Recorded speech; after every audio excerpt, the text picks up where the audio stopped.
নমস্কার সকলকে, আবার একটা নতুন ভিডিওতে সকলকে স্বাগত। কেমন আছেন সবাই? এখন বাজছে সন্ধ্যা 7:30টার মতো, আর এই সময় থেকে আমি আমার ভিডিওটা শুরু করছি। সারাদিন কি করছি না করছি আমার পরিবারের সাথে কাটানো ছোট ছোট মুহূর্তগুলো আমার ভিডিওর মাধ্যমে তুলে ধরি। পুরো ভিডিওটা দেখার অনুরোধ রইল, আশা করি ভালো লাগবে। স্কুল থেকে ফেরার পথে আজকেও চপ আর পাওভাজি এনেছিল, সেটাই খেলাম সন্ধ্যাবেলায়। আর আজকে রাতে হবে খিচুড়ি আর আলুর দম, সেটাই পিসি বানাচ্ছিল। আর শ্রীহানবাবু আজকে পিসুর সাথে যাবে অঞ্জুর বাড়িতে। আগের দিন যেহেতু আমরা মোমো খেতে গেছিলাম, সেই জন্য পিসু এসে ঘুরে গেছে, তো আজকে সে যাবেই, আর সেই জন্য তাড়াতাড়ি পড়াশোনাটাও করে নিয়েছে। কালকে আর কোনো ভিডিও করিনি, আবার সকাল থেকে ভিডিওটা শুরু করছি। এদিকে দেখুন, সিঁড়িঘরের এই জানালাটা দিয়ে আন্টির ফ্ল্যাটে একটা কুমড়ো গাছ উঠেছে। এত সুন্দর লাগছে কি বলবো। কিছুদিন আগেই এই কুমড়ো গাছটা উনি আমাকে দেখিয়েছিলেন, খুব সুন্দর হয়েছে। আর একটা মজার কথাও বলেছে সাথে করে। গাছটা উনি লাগিয়েছেন, কিন্তু এই গাছটা লতিয়ে লতিয়ে যত দূর যাবে, মানে উপরের ফ্ল্যাটে যারা আছে তারাও এর ডগাগুলো খেতে পারবে।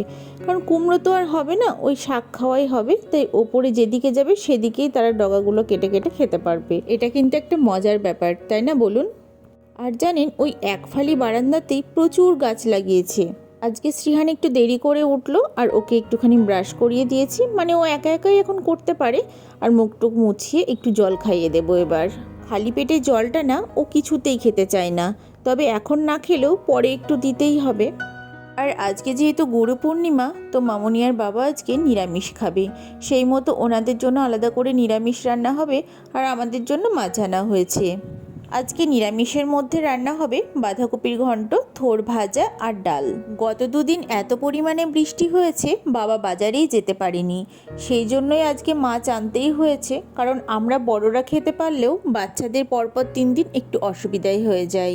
আর এই বাঁধাকপির থোড় এগুলো আমাদের জন্যও বানানো হচ্ছে, মানে একসাথে রান্না হবে, ওনাদেরটা আলাদা সরিয়ে রেখে আমরাও এটা দিয়েই খাবো।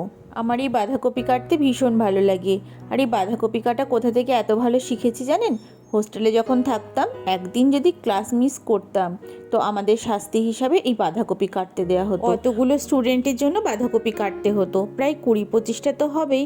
আর রান্নার মাসিরা খুব মজা করতো। কপিটা আমার কাটা হয়ে গেছে, এবার মাছের ঝোলটা আমি বানিয়ে নিই। বাবা আজকে এনেছে টাটকা কাতলা মাছ। মাছটা দেখেই মনে হচ্ছে ভীষণ ভালো হবে। আর আজকে মাছের ঝোলটা আমি বানিয়েছি কচু আর আলু দিয়ে। আলু আর কচুটা ভালোভাবে পেঁয়াজ দিয়ে ভেজে নিয়েছি, তারপরে একটু আদা জিরে কাঁচা লঙ্কা বাটা দিয়ে একটু হালকা করে বানাবো মাছের ঝোলটা। আগের দিনকে ইলিশ মাছ খাওয়াতে গিয়ে শ্রীহানকে আমার নাজেহাল অবস্থা।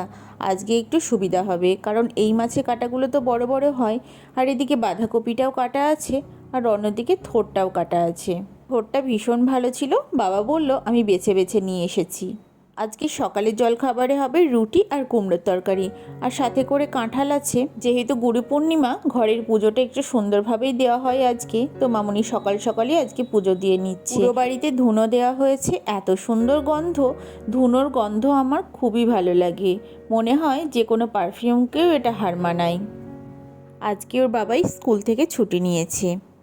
কালকে আসার সময় এত ভিজে গেছে, তখনই বলেছিল সকালে যদি বৃষ্টি হয় তাহলে ছুটি নেবে। সকালের ওয়েদারটা খুবই ভালো ছিল, কিন্তু ওই যে মনে মনে একরকম ভাবনা যে ছুটি নেবে, তো সেই জন্য বাড়িতেই থেকে গেল। আর অনেক ছুটি জমাও হয়ে আছে ওর। আমার মাছের ঝোলটা হয়ে গেছে, এবার নামিয়ে নিচ্ছি। খুবই হালকা পাতলা হয়েছে, যদিও আজকে চাপের কিছু নেই, কারণ বাবা তো আজকে মাছ খাবে না।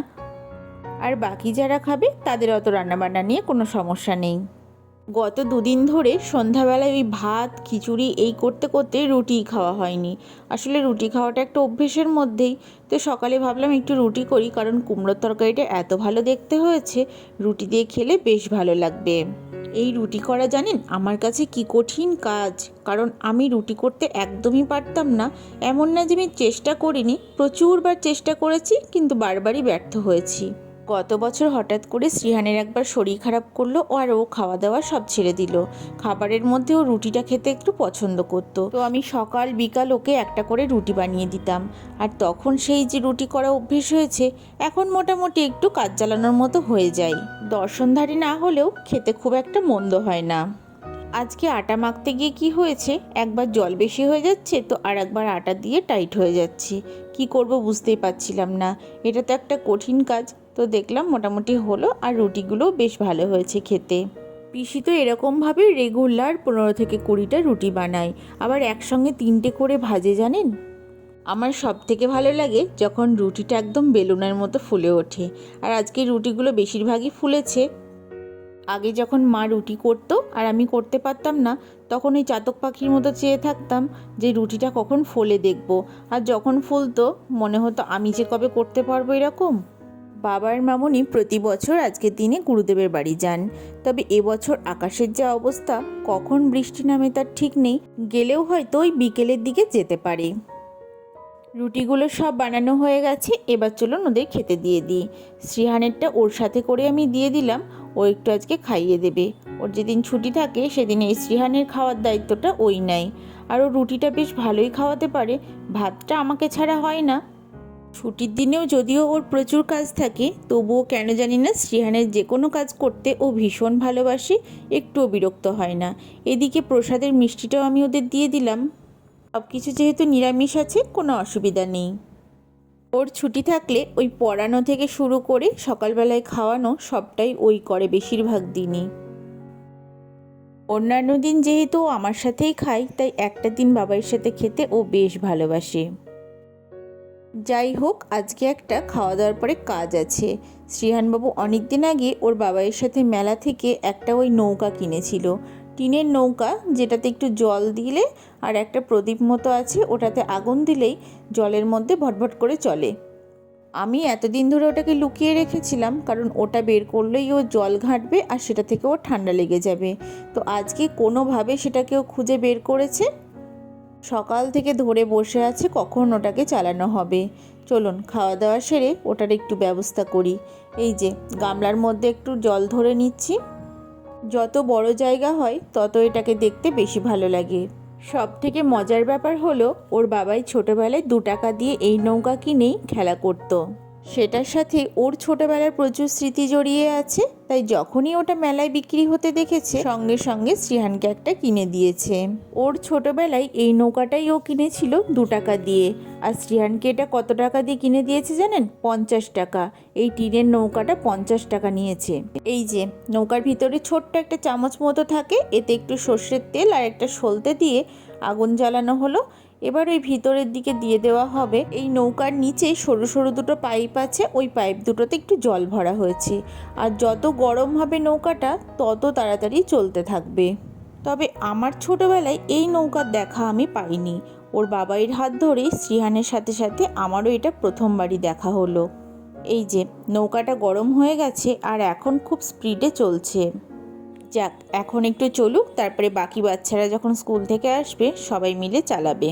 শ্রীহানকে স্নান করিয়ে আমি জামা প্যান্টটা পরিয়ে দিয়েছি, আর ওর বাবা একটু চুলটা শুকিয়ে দিচ্ছে। ওকে স্নান করাতে গিয়ে আমি পুরো ভিজে গেছি, এত ছটফট করে। আমারও স্নান টান সব কমপ্লিট হয়ে গেছে, এবার খাওয়া দাওয়া করব। আগে শ্রীহানকে খাইয়ে নিয়েছি, এবার আমরা খেতে বসেছি। এদিকে থালাটা একবার দেখুন, কত রকম রান্নাবান্না হয়েছে আজকে।